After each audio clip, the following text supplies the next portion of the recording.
Short summary of Marxism. Explain a bit about how it falls short from a Catholic point of view. I think the executive summary is what's yours is mine and what's mine is my own, I think, is the glib answer. There are the haves and the have-nots. It's based, as you said earlier on the class struggle. So it's the working class against the bourgeoisie, and the workers should control the means of production so that the proletariat should get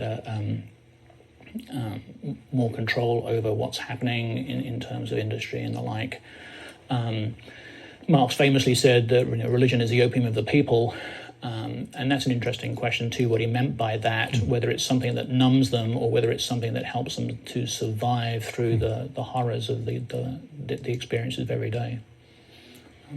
I mean, there are some that, in their desire to live out Catholic social principles and then focus on the needs of the poor and maybe see how workers are not treated fairly by those that have the power, the money.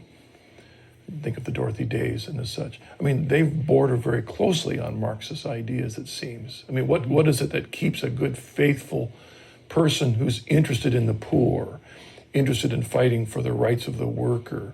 What is it that keeps them from stepping over the line into Marxist ideas? Actually, to quote the president of CUA, if I may, Christ will lead you to the poor. It's not necessarily true that the poor will lead you to Christ. So I think if you're working for the poor, if you're very concerned about the conditions of the poor, then keep that focus on Christ. If you're campaigning for the poor and you're not praying, if you're campaigning for the poor and you're not reading your Bible, I would add, if you're not saying your rosary, then you can lose the sense of purpose as to why you are doing this. Your concern for the poor is a matter of justice. You want them to receive what is their due because they are children of God. If you let that go, then you're working for the poor, as many other people do, and there's nothing distinctive about it. Yeah, when you think of Mother Teresa, imagining ourselves being that intimate with these poorest of the poor. I mean, what enabled her to do that, besides grace, of course, was her seeing in that person Jesus. I mean, that's really where it's got to be. You got to keep seeing Jesus in the poor. Yeah.